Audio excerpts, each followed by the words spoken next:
Vamos a empezar luego de este breve break dedicado al colesterol, etcétera. Volvemos a los cardiofibriladores y simplemente la dos.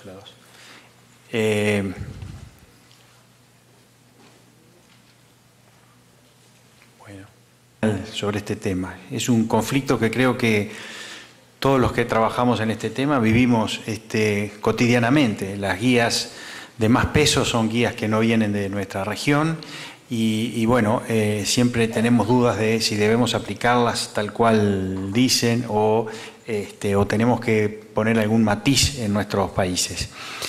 Me voy a referir a tres aspectos. En primer lugar, la medicina basada en la evidencia, que es la base de las guías. Algún aspecto epidemiológico breve y aspectos económicos que sin duda tienen que ver con esto. La toma de decisiones en medicina es un fenómeno complejo. Necesitamos permanentemente información y la información de que disponemos se crece exponencialmente y hace imposible que la podamos abarcar. Resumirlas en guías lo hace manejable para los clínicos.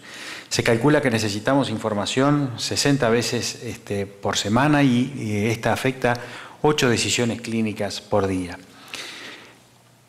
Algunas reflexiones sobre la herramienta que es la medicina basada en la evidencia. El problema de los médicos, dijo un colega, no es que seamos ignorantes, es que sabemos muchas cosas que no son ciertas. Y el director de la Escuela de Medicina de Harvard dijo, la mitad de las cosas que les hemos enseñado no serán ciertas en 5 años. El problema es que no sabemos qué mitad. ¿Qué es la medicina basada en la evidencia? Aquí traigo 2 definiciones.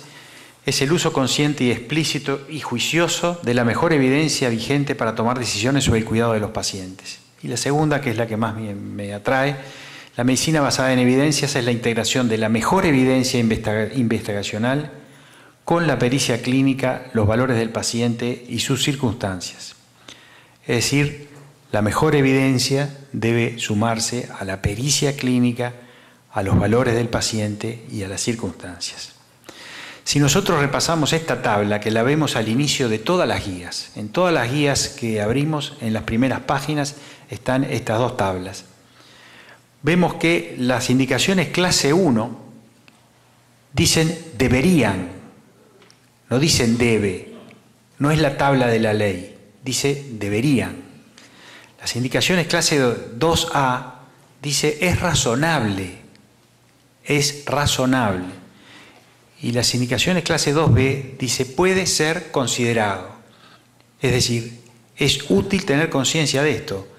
Esto no es la tabla de la ley, es una sugerencia, es una guía que debe sumarse a otros factores para actuar clínicamente con el paciente. Y también es bueno recordar lo que es evidencia A, lo que es evidencia B y lo que es evidencia C. Evidencia A es los datos que derivan de múltiples estudios multicéntricos, randomizados, etc. Evidencia B, que derivan de un solo estudio, y evidencia C son la opinión de los expertos, es decir, de personas exactamente como nosotros los que estamos aquí. También las guías son muy criticadas, porque en realidad la confección de las guías, siguen las guías, no hay bias de los autores, no hay relación de los autores con la industria en sus diversos aspectos, etcétera, etcétera. O sea que no es una cosa que no resista ninguna crítica en su proceso. Y yo recomendaría que a la mayoría de ustedes leyeran este artículo del grupo del doctor Brugada en Bélgica, que es un análisis crítica de las guías actuales sobre el tratamiento de las arritmias cardíacas. En sus conclusiones él dice que recomiendan la importancia del uso crítico de estas recomendaciones. Y eso es lo que estamos mencionando. Las recomendaciones no deben ser aplicadas a ojos cerrados, deben utilizarse críticamente. Y les voy a poner un ejemplo de este trabajo de por qué. En el marco rojo están las guías vinculadas a arritmias cardíacas y muerte súbita cardíaca. Hay 217 recomendaciones en esas guías, ¿verdad? Pero si ustedes ven la última columna, las que tienen nivel de evidencia A, o sea que se supone que están basadas en varios estudios clínicos randomizados son menos del 10%. Y las que tienen nivel de evidencia C, es decir, la opinión de nosotros, los expertos, es casi el 60%. O sea que las guías están basadas básicamente en la opinión de los expertos. Y si nosotros analizamos, como hizo este artículo, los niveles de evidencia A, las que están correctamente referenciadas como nivel de evidencia A, es decir, que están basadas en varios ensayos clínicos randomizados, son menos del 4%. O sea que las guías son una herramienta muy útil que las tenemos que usar, pero también tenemos que analizarlas críticamente y conocer sus limitaciones. Estas son las indicaciones de desfibrilador aceptadas por la guía en pacientes con fracción de eyección de menos de 30, prevención secundaria y prevención primaria. Ya lo vimos un poco en la charla anterior, pero vemos que en Estados Unidos entre el 20 y el 25% de los implantes de cardiodefibriladores se hacen por indicaciones que no están en las guías. ¿Está esto bien o está mal? El artículo considera que está mal, o sea, las indicaciones deberían ser solamente aquellas que están en la guía. Y para mí está bien. Muchos de estos médicos analizaron el entorno del paciente, más allá de otras disquisiciones que uno puede hacer, y llegaron a la conclusión de que a pesar de que no encajaban perfectamente en una indicación de la guía, ese paciente merecía un cardiodefibrilador. Y de la misma manera tenemos datos de Latinoamérica. Este es un trabajo recientemente publicado, pacientes que ingresan a unidad coronaria y que son dados de alta, de los cuales tienen indicación por las guías de cardiodefibrilador. De cualquier manera, a pesar de que son dados de alta y tienen indicación de clase de implante de cardiodefibrilador, solamente el 13% de estos pacientes en Latinoamérica se les pidió un cardiodefibrilador. El 100% tenían indicación, solo al 13% se les pidió un cardiodefibrilador. Y la causa fue mayoritaria, ampliamente mayoritaria, es que los médicos tratantes consideraban que no tenían indicación. Uno puede decir de manera muy fácil que los médicos no conocían las guías y que lo que necesitamos es educación. Probablemente eso sea parte de la verdad, pero yo no quiero menospreciar a estos médicos y creo que más que o además de que muchos de ellos podrían no conocer las guías, hay otros que no creían en esas guías.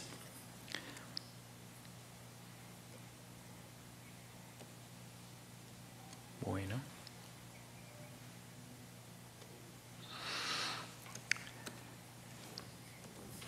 Muy bien, brevemente aspectos epidemiológicos. Recordar que en los países pobres, por llamarlo de alguna manera, o de bajo Producto Bruto Interno, las enfermedades cardiovasculares son también la primera causa de muerte. A veces pensamos, o hace unos años pensábamos que eso eran las enfermedades de los países desarrollados. Hoy está completamente sabido que en los países de bajos recursos también las enfermedades cardiovasculares, salvo en algunos países del África, son la principal causa de muerte, tanto en hombres como en mujeres. Y esto en Sudamérica está demostrado de múltiples maneras. Esta es la incidencia de tabaquismo, de hipertensión, de diabetes en Sudamérica, y esto hace que en la mayoría de los países las enfermedades cerebrovasculares sean la primera causa de muerte. Eso es aspecto a recordar. Y finalmente, para terminar y dejarlos un poco pensando en algunas cosas que me parecen trascendentes, algunos aspectos interesantes desde el punto de vista económico.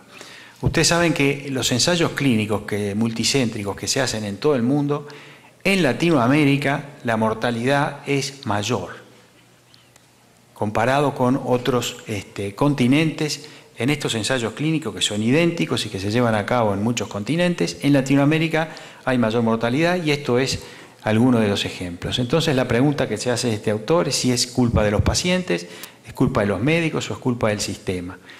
Aquí hay una estratificación de la mortalidad en distintos ensayos clínicos de acuerdo al Producto Bruto Interno de cada país.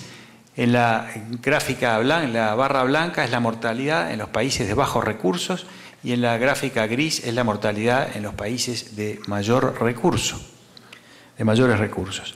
Quiere decir que ¿a qué se debe la peor evolución de los pacientes en Latinoamérica en los ensayos clínicos de síndromes coronarios, etc. Como decía en la campaña política del presidente Clinton hace unos cuantos años, creo que es también la economía lo que influye. Y este es un trabajo que hizo un colega uruguayo en el año 2000 y que lo replicó años después con varios procedimientos cardiovasculares, haciendo una correlación entre el número de implantes de marcapasos y el Producto Bruto Interno. Y salvo algunos países que por razones muy particulares se salían de la gráfica, la enorme mayoría de los países, el número de implantes de marcapasos estaba correlacionado al Producto Bruto Interno de ese país. Y estos son datos más nuevos y de los países europeos, publicado el año pasado, donde también se demostró una correlación positiva entre el número de cardiodesfibriladores implantados y el Producto Bruto Interno. O sea que no es un fenómeno de algunos países, es un fenómeno generalizado. Y este es un trabajo en España, donde se analizó 3 técnicas cardiovasculares, entre ellas el implante de cardiodesfibrilador, en las distintas regiones de España, de acuerdo al Producto Bruto Interno de cada una de esas regiones. Y se vio que también existe una correlación entre el número de implantes de cardiodesfibriladores y el Producto Bruto Interno de cada región. Y no solo con los dispositivos que sucede esto. Esto es un estudio epidemiológico, el Pure Study, publicado en Lancet el año pasado, donde en decenas de miles de pacientes en todo el mundo, pacientes con enfermedad coronaria conocida o con stroke, que han tenido stroke conocido, se determinó cuántos pacientes con enfermedad coronaria conocida o no tomaban ninguna medicación, o tomaban una, o tomaban 2, o tomaban 3 medicaciones. Y lo mismo con stroke. Como se ve en los países de alto ingreso, de Producto Bruto Económico muy elevado, la mayoría de los pacientes tomaban 3 o más medicaciones que tenían cardiopatía isquémica. Sin embargo, en los países de bajo Producto Bruto Interno, la enorme mayoría de los pacientes, el 75%, con enfermedad coronaria no tomaban ninguna medicación. Y lo mismo se repite para aquellos que han tenido un stroke. O sea que la relación de la economía con el tratamiento de nuestros pacientes es algo muy pesado, muy fuerte y que probablemente nos sobrepasa. Acá tenemos en el gráfico de la derecha el porcentaje del Producto Bruto Interno de cada país dedicado a la salud en los países europeos, Canadá, Estados Unidos y Japón. Y ven que los números andan entre el 6 y el 12%, con Estados Unidos que anda por el 15 o 16% de su Producto Bruto Interno dedicado a la salud.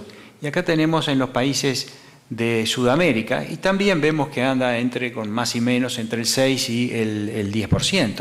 O sea que desde este punto de vista podríamos decir que no estamos mal. Pero ¿de qué Producto Bruto Interno estamos hablando? Si hablamos del Producto Bruto Interno per cápita en dólares, vemos que el primer país latinoamericano que aparece es Chile en el número 76, después está Argentina en el número 83, Venezuela en el 85 y Uruguay en el número 94. Es decir, estamos hablando de porcentajes de Productos Brutos Internos extremadamente diferentes. Y para seguir con lo que se gasta en otros países en medicina y en cosas vinculadas a la medicina, este es el gasto en billones de euros en Europa de desfibriladores, marcapasos, cirugía cardíaca, angioplastia, administración del sistema sanitario, es decir, burocracia, ineficiencia y coste de los cuidados inadecuados y el uso incorrecto de fármacos. Como ustedes ven, todo lo que podemos llamar de alguna manera burocracia supera a lo que gastamos en las terapias adecuadamente. Entonces, y para finalizar brevemente, entonces, yo creo que las guías deberían aplicarse en nuestros países, pero creo que lo que tiene que quedar consciente en todos ustedes es que no es un tema exclusivamente médico, no depende solo de nosotros. Es un tema fundamentalmente económico y político. Muchas gracias. Doctor, muchísimas gracias por la conferencia.